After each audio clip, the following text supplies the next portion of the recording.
on the Ketoing Viking, we are going deer hunting.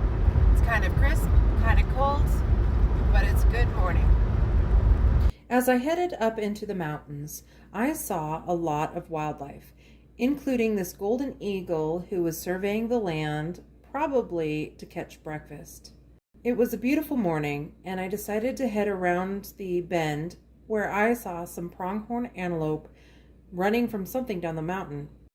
Ooh, a caboose. There were a lot of cows just grazing and meandering through the fields. I headed up into the national forest there. It was still cold, and the sun actually didn't penetrate the trees yet.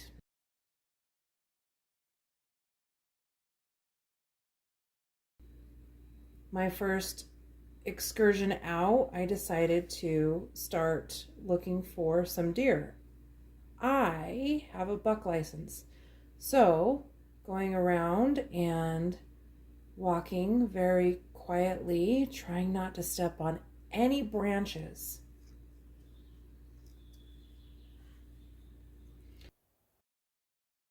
No luck.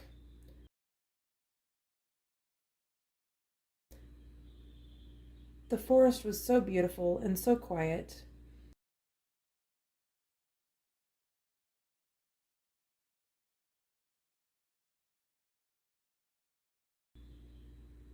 I stumbled upon some grouse. Still no luck. So I headed down a mountain road called Hard Mountain Road. It looks like elk rubs. I'm pretty sure those are definitely elk. I know elk are in the area. What about the deer?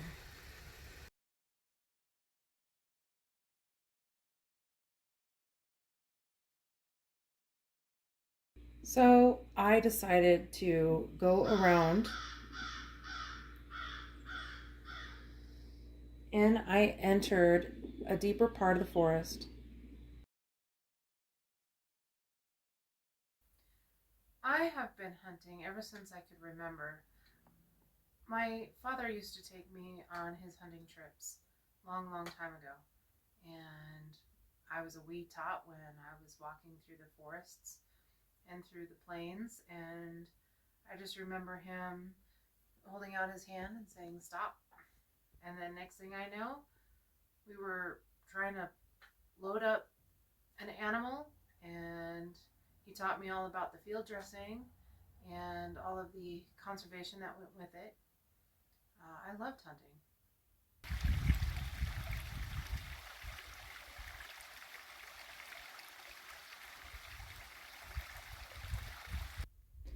I saw a deer.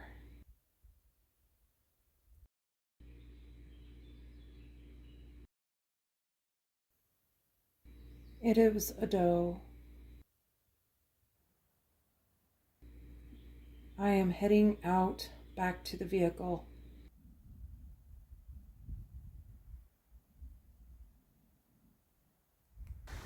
Well, this is neat. Let's go check this out. This must have been an old mine. Huh. Obviously, it was collapsed on purpose so that people didn't walk into it and get trapped. It's being supported, I think, by those two beams. Huh. And there's another one over there. This looks to be the back side of it. Huh. No way in, though. Very interesting. All right. Back to hunting. I decided to head back up into the forest on the other side of the mountain. It was a long road back up. As far as the meat is concerned, I would rather have the game meat than farmed raised meat. That's just me personally. I'm sure a lot of people also concur with that sentiment. I like the game meat. This is natural. This is what we're supposed to be eating. when an animal comes in and eats the vegetation and drinks from natural ponds and little streams like this, their meat is leaner, their meat is healthier. There's more omega 3s than 6s, omega 6s. Omega 6s can be very inflammatory. Omega 3 fatty acids are actually anti inflammatory. And humans are supposed to get a lot of omega 3s.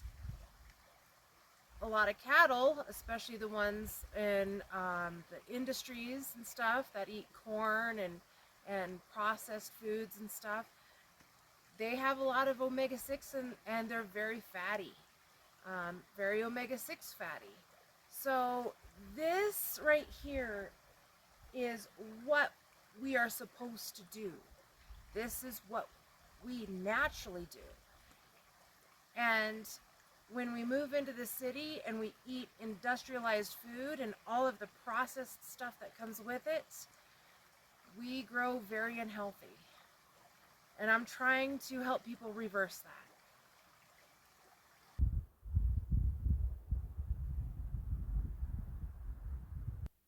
Hunting is very beneficial for everybody involved.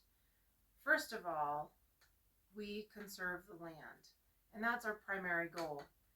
Yes, there are a couple of bad hunters who go out and trash the forests and drink and do all sorts of different things that they shouldn't do, or there are poachers out there.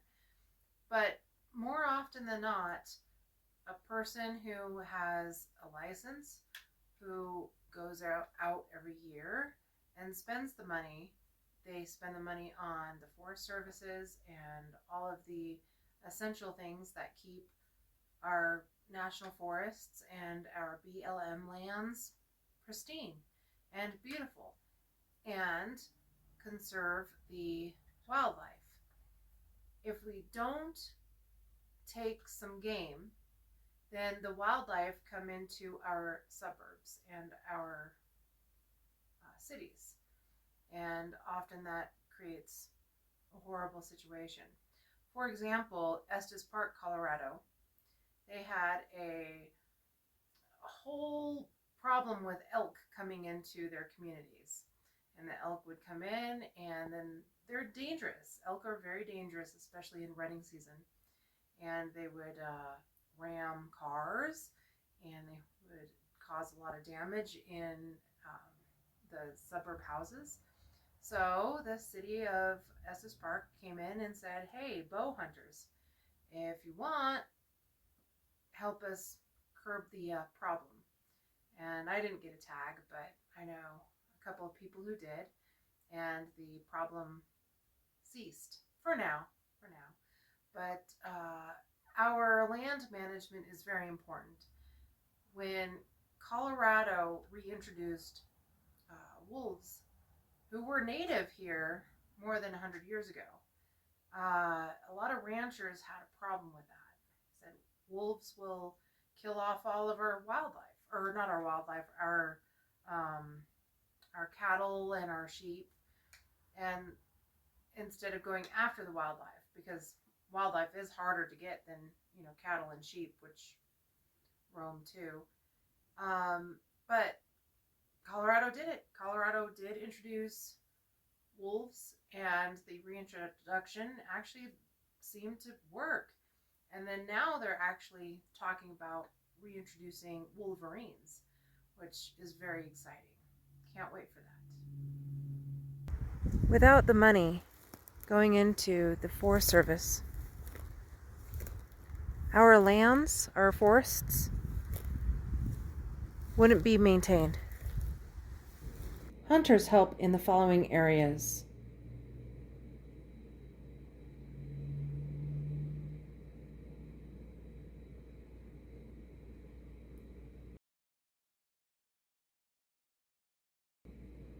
Hunters also generate income for the state of Colorado.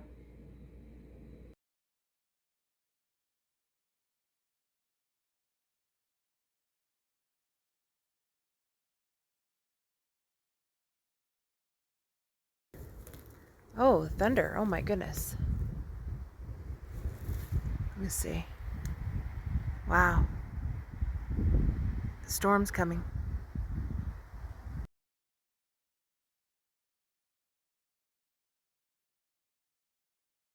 And here comes the rain. I am hoping it quits raining soon. Or I'll be sitting here for a while. Well, it is raining buckets, as you can hear. Thankfully, I am in a vehicle and not out there. It is pouring rain. And I just saw 3 does cross the road. But it's pouring rain. And I don't have a doe license. I have a buck license. So I can't do anything about it anyway. So I think I'm going to call it quits. I'm gonna head to base camp and pack up. And you can hear the thunder in the background. And I think I am done hunting for the day. I think I just got skunked. Oh well. I guess next year. I guess there's always next year.